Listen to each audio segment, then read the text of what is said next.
Okay, so ngayon naman, ito naman. So sa nakaraan kong video kasi, ito okay. Yung kabila ay hindi. Ito, yan o. Pak! So bumili ako ng pamalit. Although mura lang. 100 lang mahigit bili ko dito. Shopee. So titest fit ko muna. Pero mukhang okay naman siya. Ayan. So kabit ko na. Ay, pasok ko pala muna.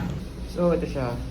Super shiny, parang chrome siya pag malayo, pero pag nilapitan mo parang plated lang siya, so medyo local.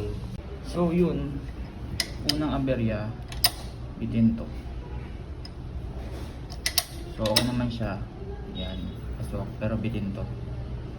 So no choice, gagamitin ko pa rin yung luma. And so ayan na, okay na, napakan ko na and matibay naman siya. Lagyan ko lang siya ng washer sa loob kasi manipis. Tapos, ayan. Okay na siya. Yun lang, short video lang. Thanks for watching.